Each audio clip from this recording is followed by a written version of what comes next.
And welcome to everybody. Thank you for joining us. My name is Thanos Vostanis. I'm a lecturer here at the Tizard Centre at the University of Kent. And this is our monthly journal club, which is how we try to disseminate behavior analysis here in the UK, in Europe, and obviously worldwide, thanks to the internet. Now, for those of you who don't know the Tizard Centre, we specialize in research with people with intellectual and developmental disabilities, and we've got two ABAI verified postgraduate courses, two master courses on applied behavior analysis and positive behavior support, among our other courses on autism and intellectual and developmental disabilities. Um, Today, I'm going to be giving you three keywords for those of you who are collecting CUs. So please make a note of those. And at the end of the session, please email me. You can find my email on the flyer, but I'm also going to pop it in the chat box. And email me with your full name as you want it on the certificate, the three keywords, and your BCBA certification number. I am also going to be monitoring the chat and the Q&A, so please do ask your questions as Matt is doing his presentation. And if there is something, as I was telling to Matt a couple of minutes ago, if there is a question that is really relevant, I might even interrupt him and ask away. Otherwise, we can always keep track of your questions and answer them all together at the end. But please do get the conversation going in the chat and do get the questions coming.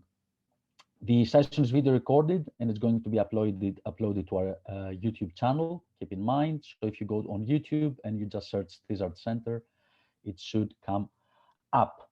Finally, let me just draw your attention to our peer-reviewed journal. We've got the Tizard Learning Disability Review. So if any of you are doing small projects or even case studies or even bigger projects involving individuals with learning disabilities, please do consider submitting your work to TLDR. We are really keen to get behavior analytic work published through the journal, as well as broader work with individuals with learning disabilities. All right, enough plugging the Tizard Centre. Thank you for your patience. I am welcoming Dr. Matt Broadhead today. You've seen his bio on the flyer, and I'm pretty sure you've seen his name around. He's a very active behavior analyst. He is active on social media. He gives TED Talks, if I'm not mistaken. I think it was a TED Talk. I'm sure I've seen a YouTube talk of yours, Matt, and I think it was a TED Talk. And generally, he's a very active behavior analyst disseminating our science. And I'm really, really keen to hear about his work with activity schedules, which is one of the, I personally think, one of the most wonderful applications of our science. Matt, could you just tell us what you've been working on recently? That's what I typically ask our presenters to do, because we do have your bio on the flyer anyway. So just tell us a few things about your most recent work, and then you can take it away, and we're very keen to hear you present. Sure. Thank you, and for having me, Thanos, and Tizard Centre, University of Kent, and appreciate you having me here and taking the time to talk. So the most recent thing that we've been working on, gosh, since when COVID started, my students and I launched a program where we basically made ourselves available for caregivers of people with autism to call us if they had questions about how to address behavioral challenges at home. And the program has been met with some great interest and success, and has morphed into this this idea of building larger infrastructure for caregivers, but also school professionals to call and get their questions answered for how to address behavioral challenges in public schools. And so with colleagues at Michigan State, we're trying to get some grant funding to support this idea of an interdisciplinary team where school personnel, teachers, counselors, school psychologists could call in just to help support the behavioral challenges that not only students with disabilities are facing, intellectual developmental disabilities, but also the students who might not necessarily have a label or get services under the federal law that's mandated in the United States, but are still at risk for substance abuse and psychological effects later down the line, and particularly in the light of COVID. So work we're doing and trying to bring behavior analysis to the masses, and it's every day I'm trying to think about scaling things up and bringing it to the populations that need them the most. So that's been that work. And it's interesting because it all sort of began here with activity schedules, and I'm excited to share that with you today and talk a little bit more about that work. And let me just adjust my screen here and talk about what it is that I guess my research started out as, and where it's sort of progressed with being maybe somebody who's a behavior analyst and studied play and social interactions, and where that's transferred and gone. So I just want to just briefly mention some thanks to Michigan State University and the Early Learning Institute, where I conduct a lot of the research at. Prior to this, I was an assistant professor at Purdue University and had some work funded by the Clifford B. Kinley Trust. And so I want to thank those organizations as well. Utah State University, Cornerstone Autism Center, and Little Star Autism Center. Also, I want to take a moment and thank. Activities as being one of the more maybe important applications of behavioral technology, and I too believe that this is the case. And I think that they have great utility because we all follow schedules. We all engage in schedule following. And in fact, I'm here right now because my calendar reminded me I had to do this, or I had the opportunity to do this. So, but for those unfamiliar, think about an activity schedule as a type of written or visual support that helps learners stay on task, independently complete tasks, and also to help to support social behaviors. They're a type of evidence-based practice, and they've for individuals with autism and intellectual developmental disabilities, but also if you go and look at broader work with beyond autism, you also find that they have produced positive effects in broader populations as well, young and old.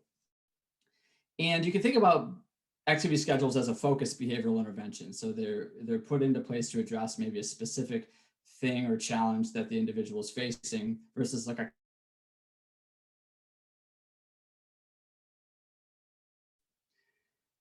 but in essence, each picture or cue, discriminative stimulus is in that activity schedule serves as the inspiration or the SD, excuse me, for the person to engage in an activity at that particular point.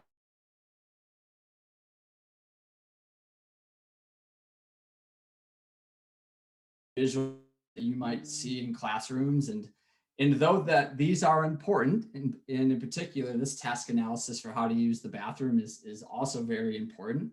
This isn't really what I'm talking about today. This is not really the technology that I'm concerned with here. Instead, what I'm talking about today was pioneered by Lynn McClanahan and Patricia Krantz, and they have two incredible books that I just want to draw attention to: Activity Schedules for Children with Autism and Teaching Conversation to Children with Autism. The books were published, I think, in the early 2000s or late 1990s, but they're still very, very good and very relevant, and they're really teacher friendly. So they're great for behavior analysts, but if you're working in classrooms and you're trying to get the teachers up to speed in using these tools, these books are absolutely fantastic. And they came out of the work that they conducted at Princeton University, the Child Development Center there. So I just want to talk a little bit about what a basic activity schedule might look like. So we might have an activity schedule that is helping to promote independent play. So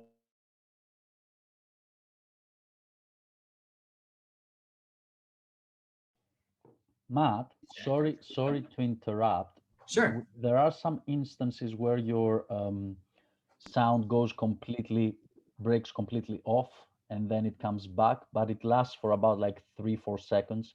Sure. Now, I don't know if it's an internet thing or if it's a mic thing, but I just thought I would draw your attention to it. Why don't I cut my camera and you can still see my screen, and maybe we can sure, yeah, let's try that and see if that works. Thank you. No, absolutely. Let me know if there's any remaining issue there. Cool. Okay. So the activity schedule might depict a ring stacker here, for example. And so what would happen is the learner would go to the ring stacker within the classroom, retrieve it, put it out on the desk, play with it, piece it back together, put it back, then return to the schedule in which they would turn the page, and then there's the next activity. And here I've got some string beads just as an example. The learner would go find the string beads in the classroom, bring them back to the table, complete the activity, put them back, and then move on to the activity schedule again and turn the page. And so that process would continue, and here it might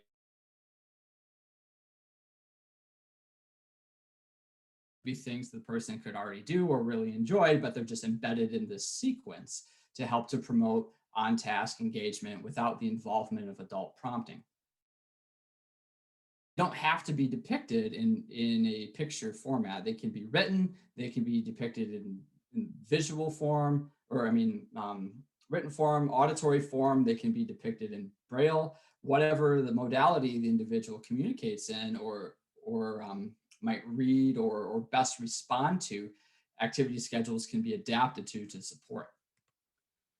And you could think about them as a basic form of a to-do list, where maybe an individual who's just learning how to use an activity schedule could just, again, be using pictures. And here's a picture of a basketball hoop and a basketball. Whereas as adults, we might be, we have a lot of familiarity with and use quite often phones or other digital types of technologies, or some of us might use the standard old school paper pencil planners, but those are more of an advanced form of a to-do list that helps to keep us on task throughout our day. So these, again, they can come in many formats as you could imagine. And the old slide that I've had here for ages and finally got around to remembering to revise, I had in here pocket PCs as an example, as if people still know what pocket PCs are or refer to smartphones as pocket PCs. Anyway, so I've talked about the benefits of activity schedules. They promote independence. They decrease the need for adult prompting and guidance, because the way in which they are taught is through manual guidance, manual physical prompting. And so there's no talking and there's no need for the learner to disengage from what it is that they're doing to attend to the adult vocal prompt. And so as a result, they are much more likely to learn the sequences and to have the adult support faded much more quickly, and then become more so independent. And it's incredible to see, if you've ever taught people to use activity schedules before, how fast people can learn to use them when you're using manual guidance and you're not over prompting with vocal prompting.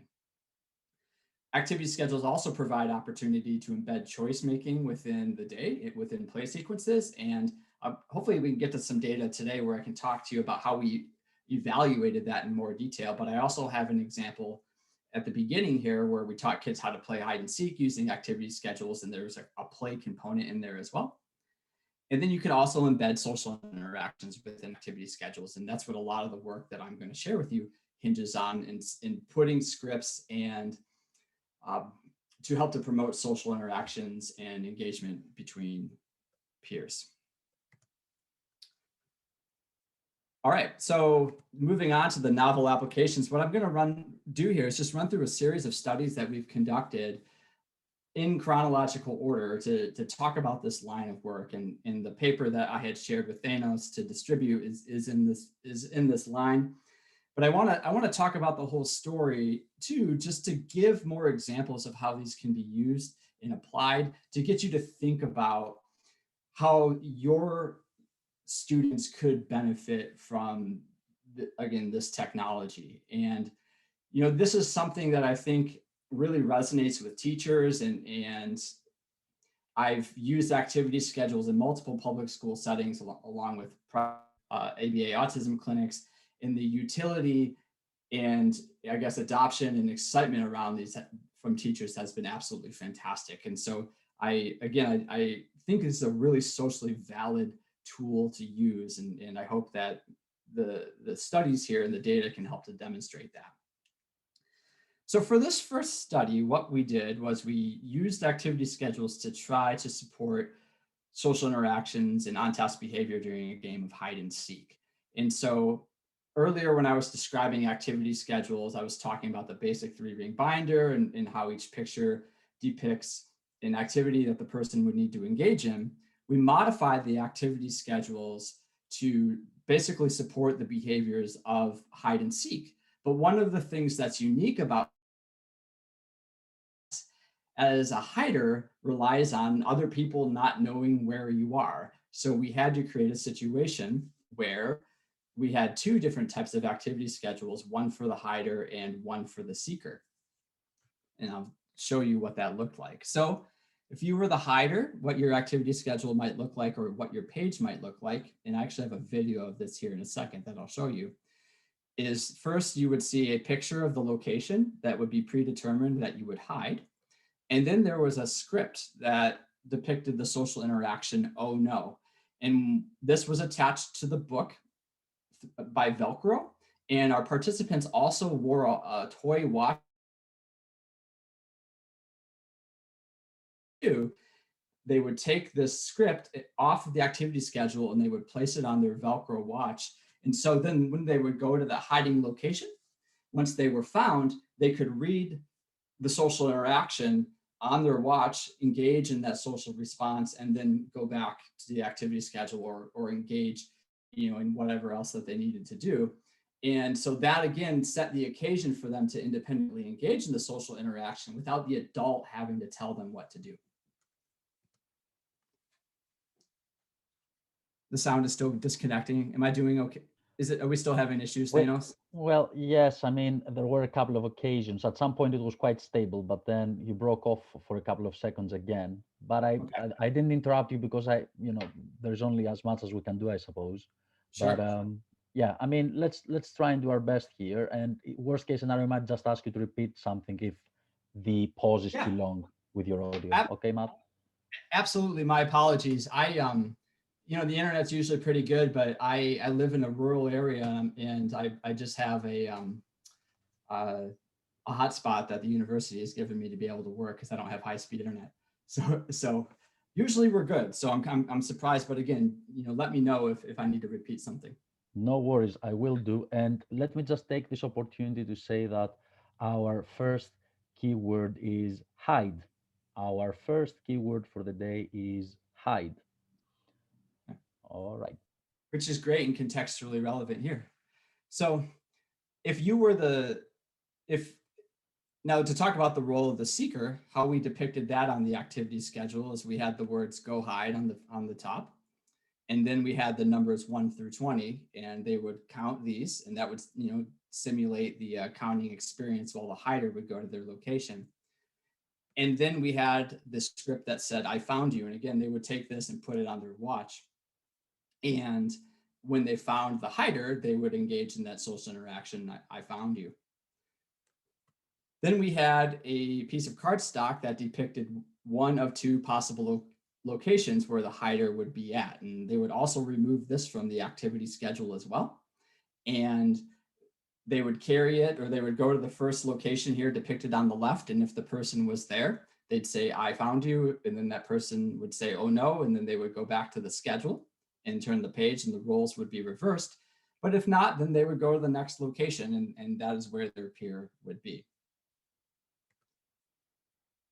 And then we also had an opportunity the second time that the person was hiding for them to make a choice between two particular hiding locations. And again, this is another opportunity to integrate choice making into activity schedules to help to promote the autonomy and independence of the students as much as possible. So I'm going to try and show a video of this hide and seek interaction. And I know that my connection is bad. And Thanos, if we ever have to do a recording where I can just go through this cleanly, I'm always happy to do that too for everybody. But let me try to make this work because I think that this always illustrates pretty well what it was that happened, and people really seem to like this. So I want to show you what the gameplay looked like in real time.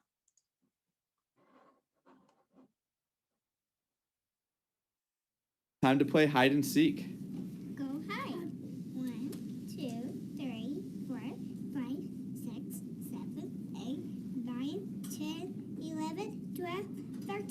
40, 50, 60, 70, 80, 90, 20. With that, here you go.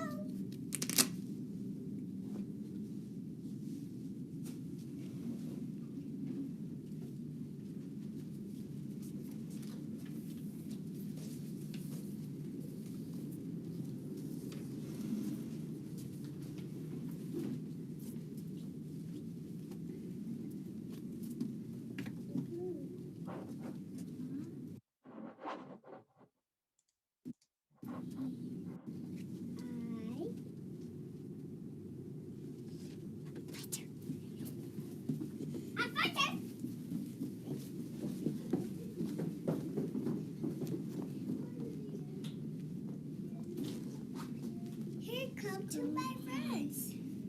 1, 2, 3,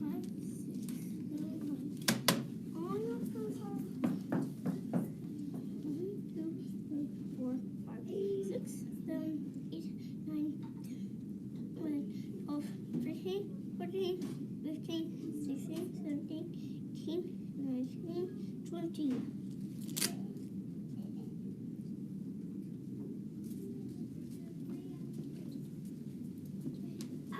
Thank you. Oh, no.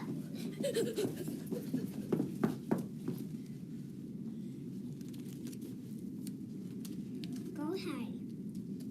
1, 2, 3, 4, 5, 6, 7, 8, 9, 10, 11, 12, 13, 14, 15, 16,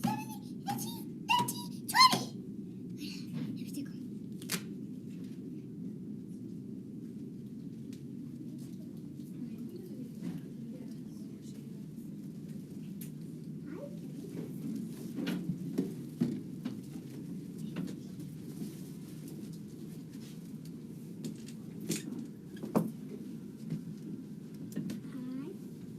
Here we go.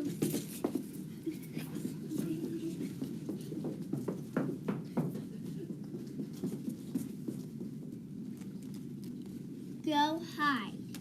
1, 2, 3, 4, 5, 6, 7, 8, 9, 10, 11, 12, 13, 14, 15, 16, 17, 18, 19, 20.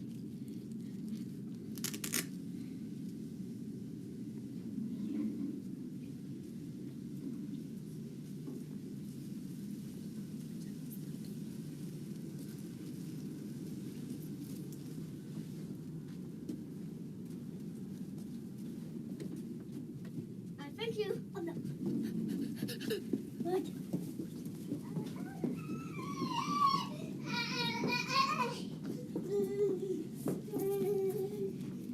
Thanks for playing. Thanks for playing. Awesome.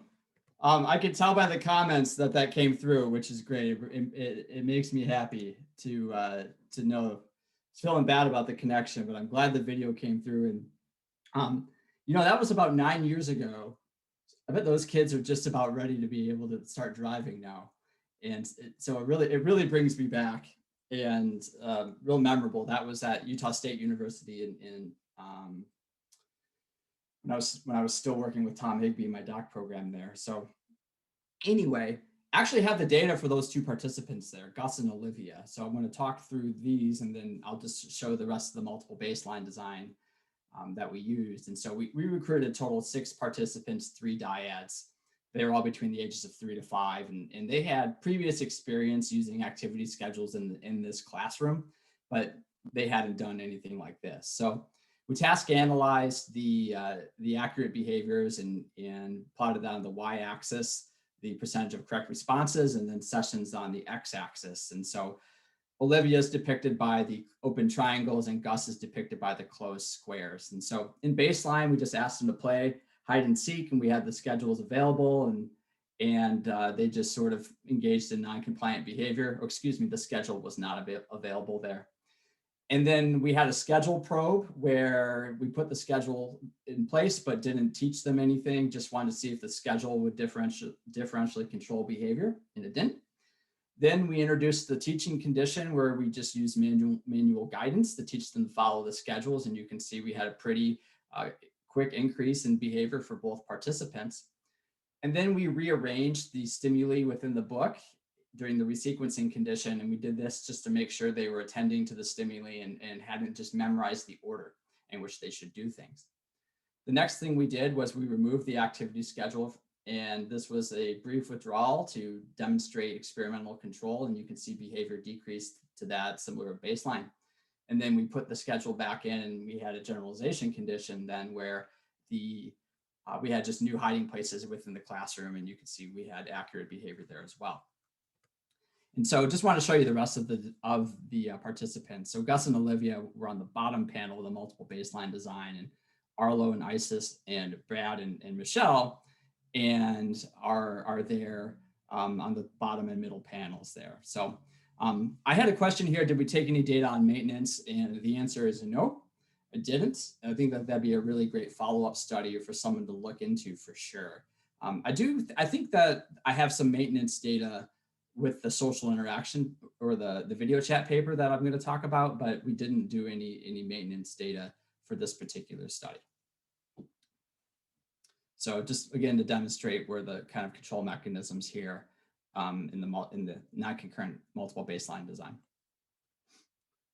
So the next one that I want to discuss is one that used or leveraged technology to promote varied application use in children with autism. And so I don't know about you, but I've got a couple young kids and they love to watch the same darn thing all the time and spend way too much time, if I let them, on their screens or technology. And so when I had first started at Purdue University, we wanted to see if we could create a situation where kids could have meaningful access to technology or the iPad, but do so in a way in which that play was functional and it didn't last for extended periods of time, because, you know, kids really should only be spending so much time on screens. And I know that that's a rule that I regularly break with my own kids, but you were just trying to give educators or parents strategies and technologies to help make the time spent on the screens more functional. So we created the activity schedules on an iPad using already existing technology. And so what happened was we used the application Keynote. And so the person would open Keynote, and within Keynote, we had 6 total slides that depicted their particular activity schedule that they would use.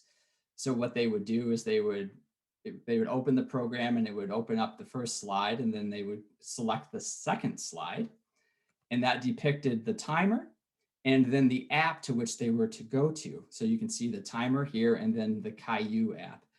Now, some of you might be familiar with Caillou, and for those who aren't, I strongly encourage you never to embed Caillou into any research study that you ever do, because you're going to have to listen to him continuously throughout, and it's just not an advisable thing. But I was none the wiser, so I included them here.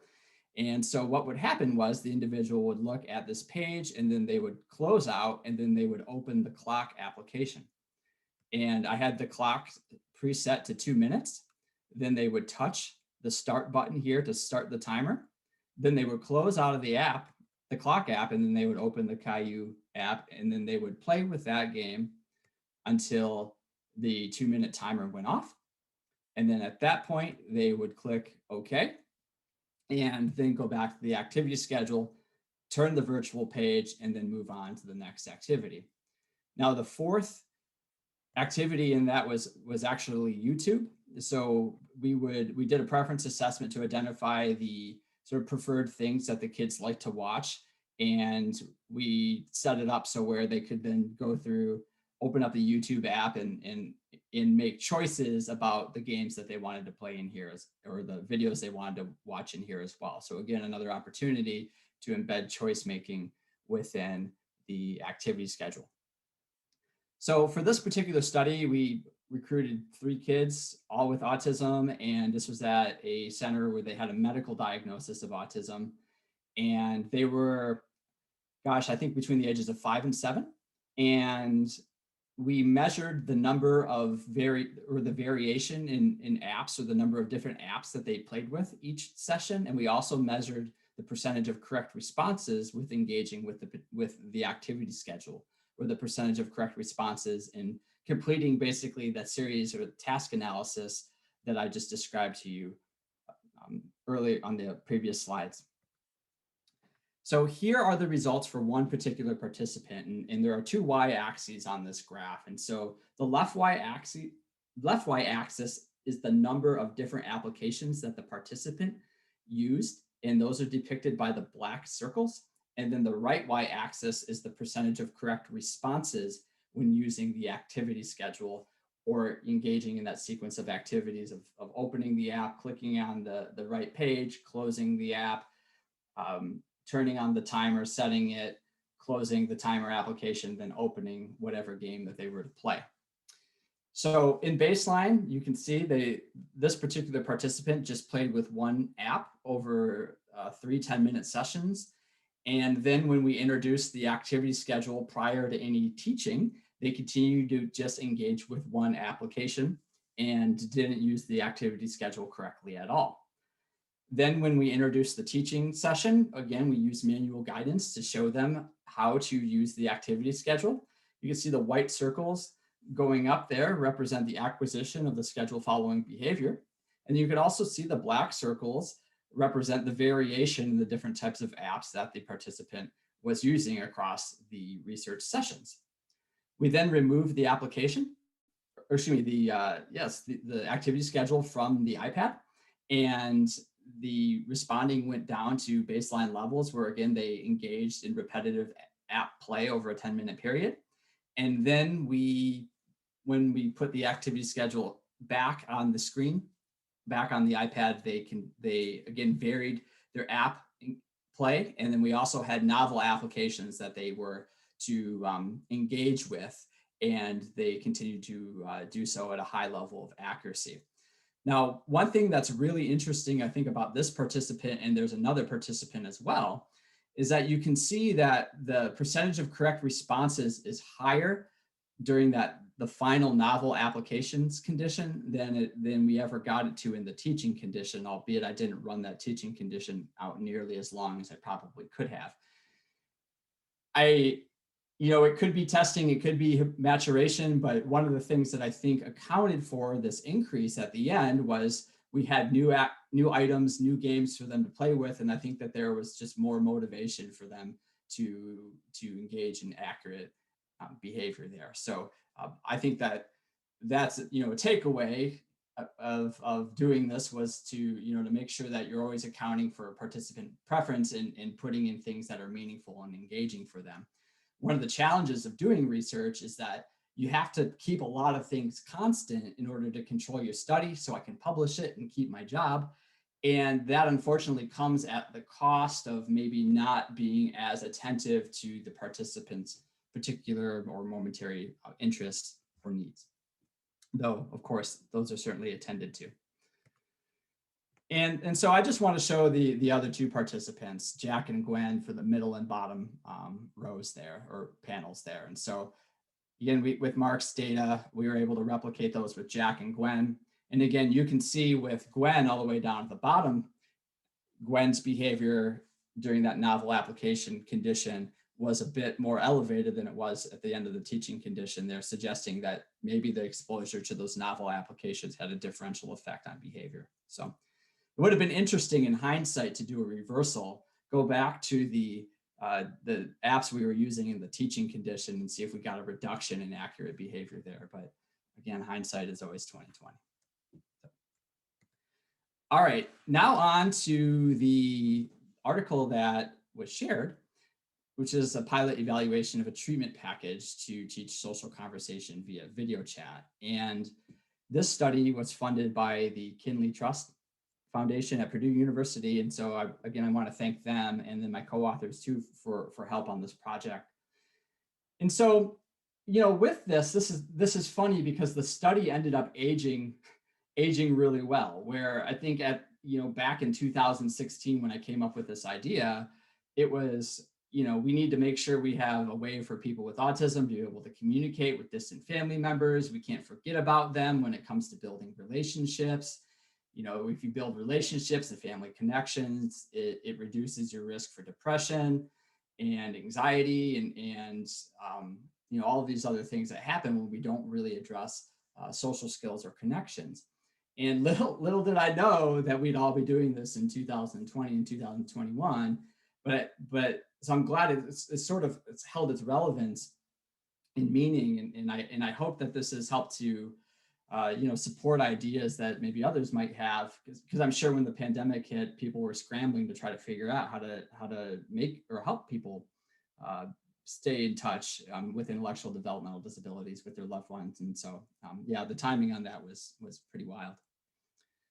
So I'm going to talk about, again, what we did was I went about task analyzing what a conversation would look like over video chat for, I think the kids were between 4 or 8 years old, and again, had a medical diagnosis of autism.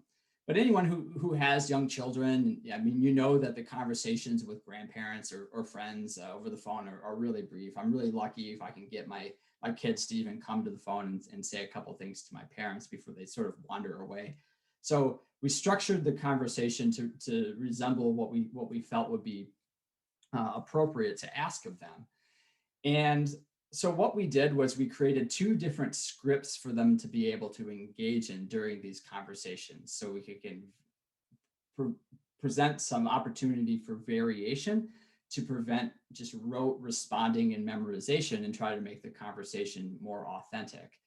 So what would happen, this leftmost column here just depicts the actual behaviors of the person using the activity schedule. So you can see that they would be opening it up, turning pages, and then there's points within the activity schedule where they're asked what they did. And so they would go and they would grab a toy and return with it and talk about it and then bring it back. So there's all those scheduled behaviors that are depicted on the left-hand side.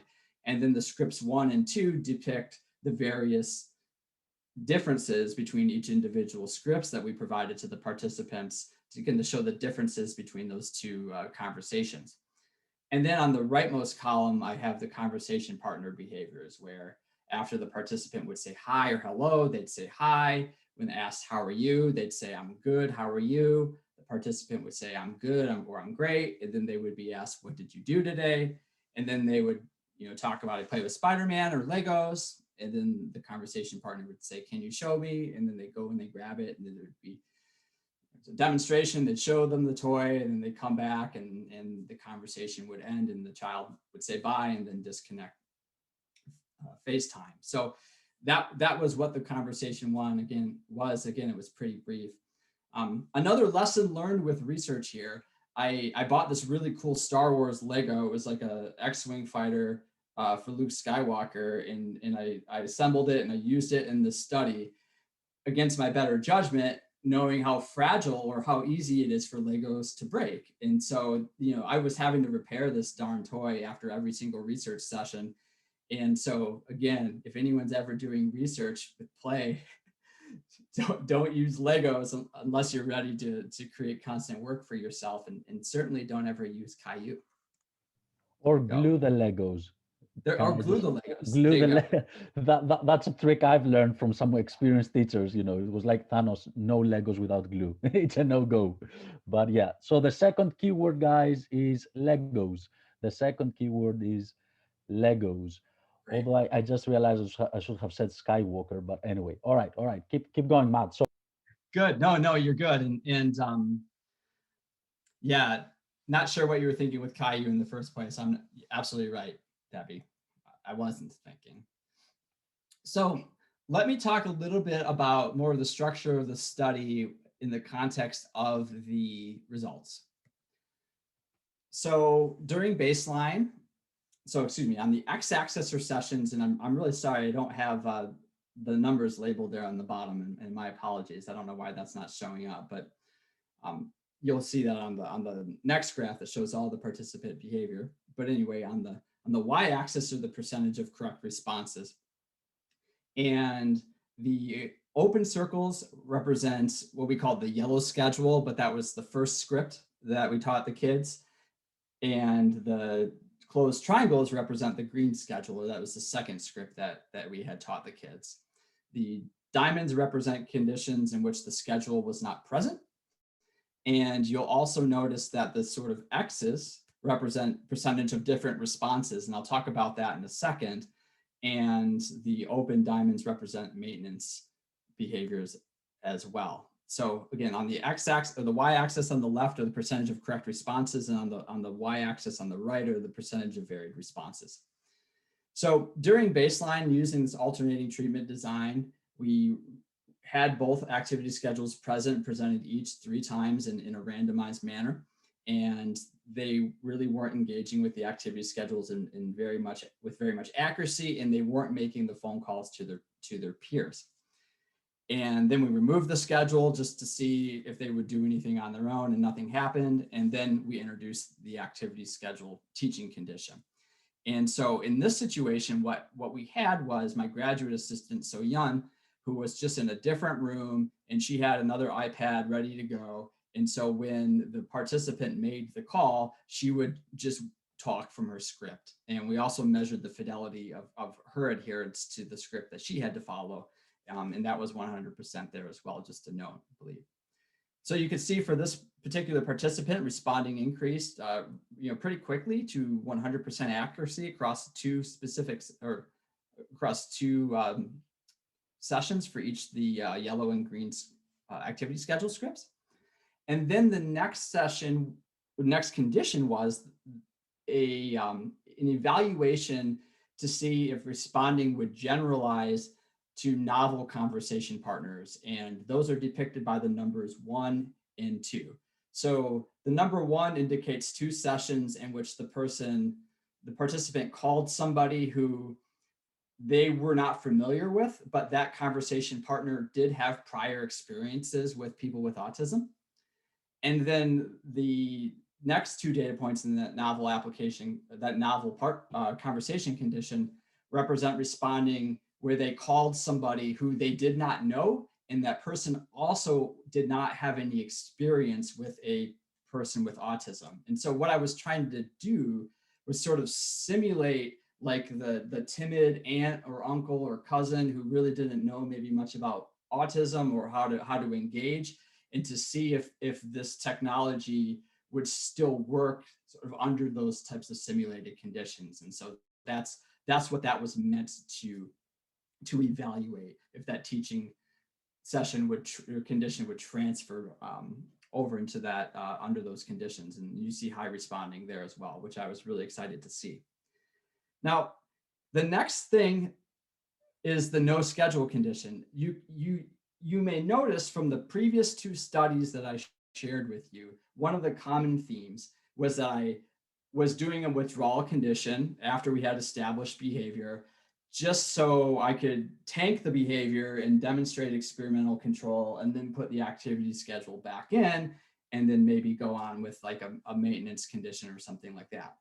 So I go about and I remove the activity schedule from the environment, thinking the participant behavior was just going to taper off like it had in the previous studies that I had done. But instead, they kept talking, and they continued to engage with their conversation partner in a very accurate way. And this was one of the most magical and surprising moments of my research career. And it seems strange to talk about that as being in the context of activity schedules, but I just never expected this. And it really just sort of opened my eyes and surprised me. It was a really magical moment. So instead of trying to fix it, what we did was just ran with it, and we began to measure the percentage or the number of different responses during the conversation sequence. And so whatever they said at each specific step in the conversation, we compared that to what they had said during the previous session. And if that response was different, we scored it as such. And so you can see the variation in language for this particular participant across that no schedule condition. And then that variation continued during the 2-week follow-up as well. And so, I mean, this was just like, it was so wild and unexpected that this happened. But then it happened for the other 2 participants as well. And so here again, we have the remaining participants. Oliver and Kendall in the middle and bottom panels there. you can see that, similar responding across all of the conditions, including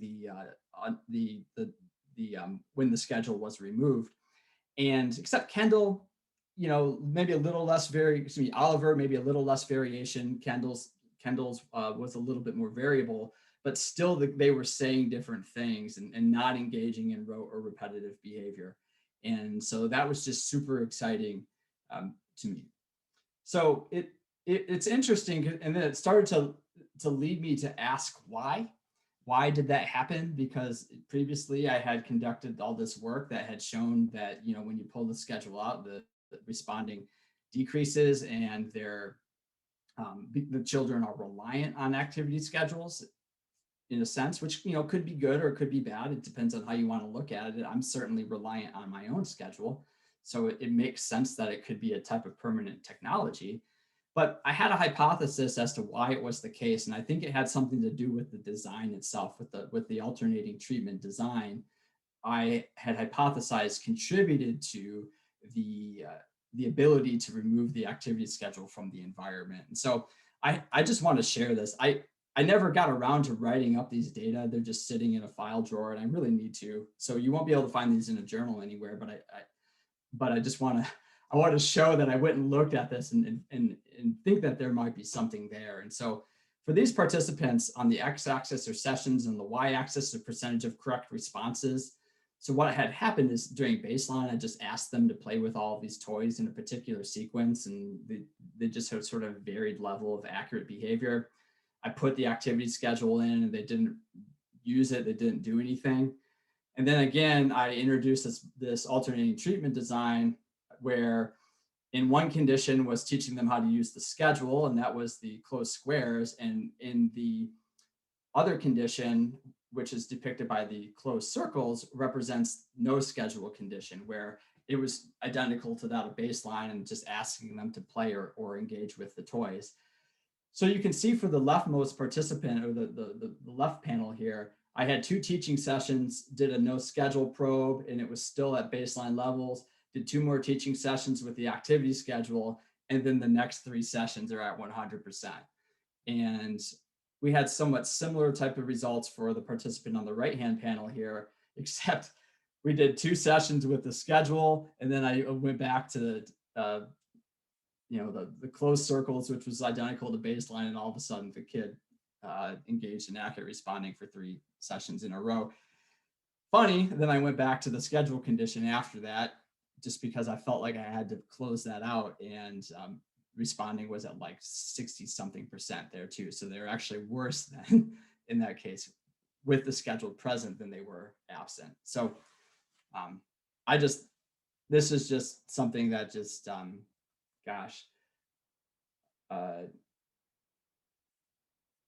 I'd love to look into further, but I wish I had the time to do it.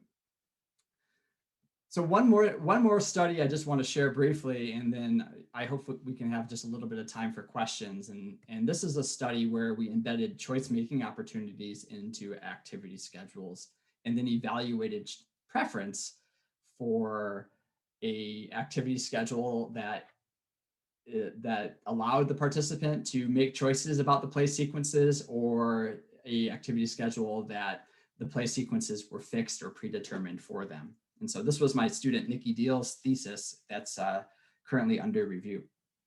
So what we did here is we would do a preference assessment at the beginning of each experimental session when we were teaching the kids how to use the activity schedules.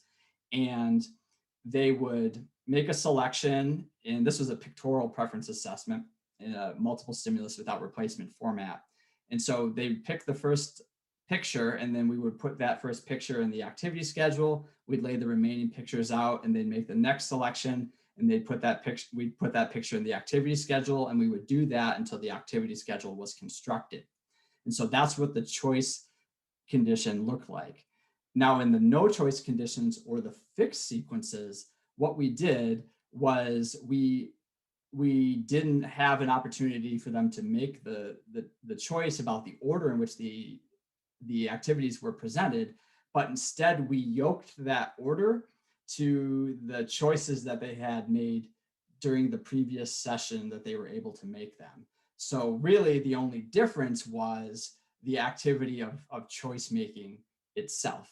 So again, we held that, we yoked that sequence to resemble that of the previous choice making session. And so we taught them to use both types of activity schedules, and these are the data. I'm just going to go through them quickly because I want to get to the choice outcomes. On the x-axis are sessions, the y-axis is the percentage of correct responses.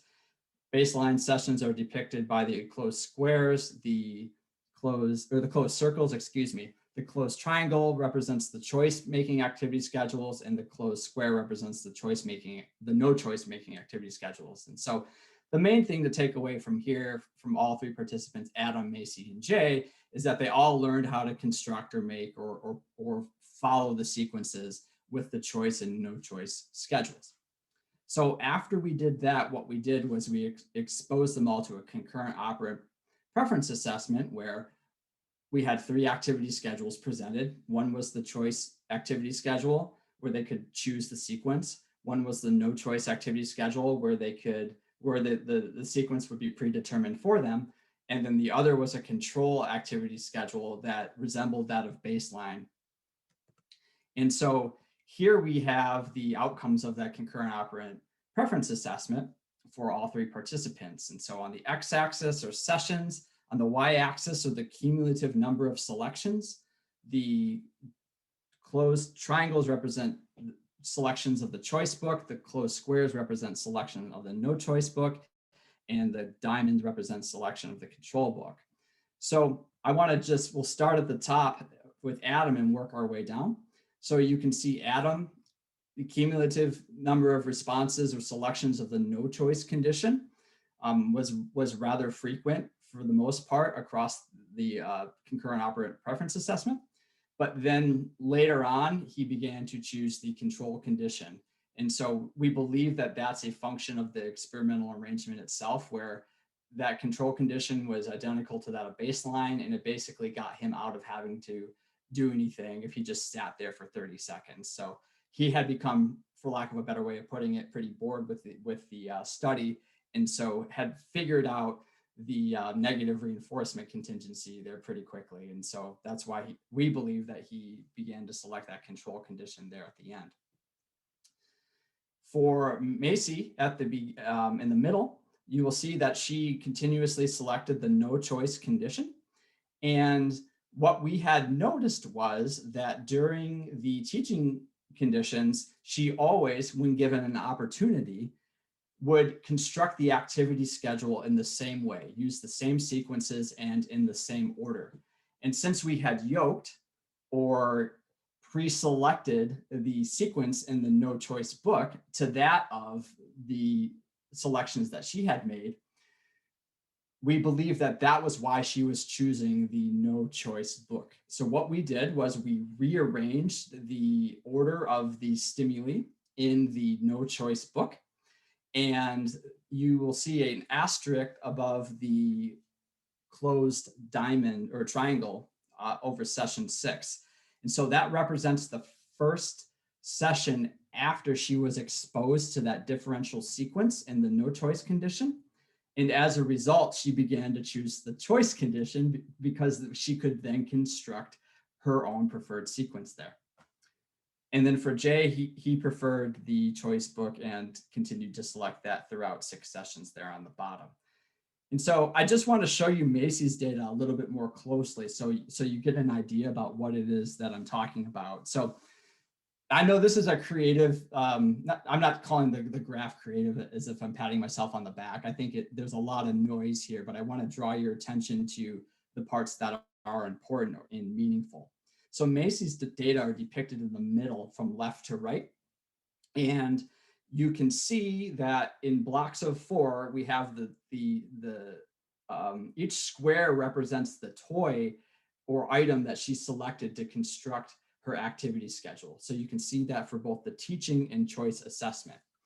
So if you look at Macy's selections during the teaching condition, you will see that she was constructing a very similar type of activity schedule in a very similar order pretty much every session. So her sequences or blocks of 4 delineated by the dashed lines are very orderly and predictable. And so you can see that again as well when we allowed her to construct them on her own during the choice assessment or the concurrent operant assessment, that she continued to prefer a particular sequence over time. Again, it began with the ring stacker, and then the cow toy, and then usually the puzzle, and then something else after that. So this was just a visual that we had created to help to look at the sort of step-by-step or response by response sort of nuances and choice making there as well. So that is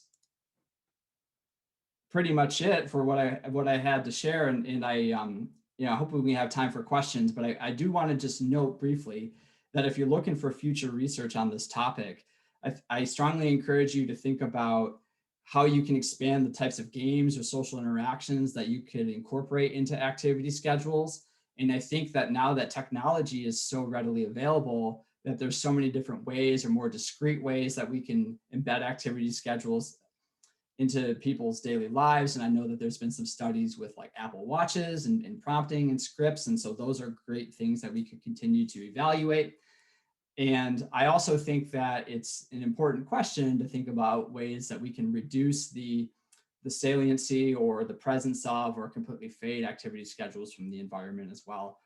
But then it brings into this whole question about, are activity schedules really the best way to teach skills, or are there other ways that we can do that more efficiently? And so those would be interesting questions for you to be able to look at also. So if you ever want to hit me up, welcome to chat, mtb@msu.edu. And you can also find me on the web at mattbroadhead.com. But I see, I don't know if we have time for questions, Thanos, but I'd be happy to take them if we do. We do, yes. I'm sure people are going to look into this further, but guys, yes, please do ask your questions. We can take a few minutes and give you the opportunity to ask away. Can I just say thank you so much, Matt? This has been such an interesting presentation. To be honest, I was overwhelmed. I was honestly overwhelmed by the awesomeness of it. I was like, I didn't know how to take all this in. I was like, I know activity schedules are fantastic, but all these different applications and the data and the fact that the effects were maintained even when you were expecting them to go back to to baseline levels. It's, oh man, where do you start? Thank you so much. This has been really eye-opening, and I'm sure good colleagues, I can see a lot of good colleagues here in the Zoom call, and I know that they're going to be super keen to start doing things in their clinical practice with activity schedules more. Guys, questions, hit us on the chat. And the final keyword is going to be schedules. Okay, the final keyword is schedules. I just want to note, like, as you might generate something, I think you see these, we might see these in a sort of confined way, but I hope that I've demonstrated that the utility is only limited by your imagination. And so I think there's a lot of room of stuff to be done here. So we've got a question for you, Matt. Do you think that the behaviors didn't reverse to baseline because it was a skill that couldn't be unlearned? I know there's a behavioral term for this, probably irreversibility, but I cannot remember it for the life. Yeah, I think irreversibility. You're right, Susie. So Matt, do you think it was irreversibility in this case? Yeah, I mean, it could have been it. I mean, I think that those behaviors clearly were irreversible, at least in that case or under those situations. But I just don't know, because the hide and seek behaviors and the play behavior on the iPad, I would conceptually, I think it's hard for me to see how they would be different along that dimension, or at least how we would sort of generally define it. And so I don't know. I mean, maybe it was just that context or setting that just made it all the difference there. But I recognize that the use of a withdrawal in a multiple baseline design is a rather unique thing. And, because you tend to use that type of design when you are dealing with a behavior that isn't reversible. But we had just in our, our work at Utah State been able to show that the activity schedules exert that much control.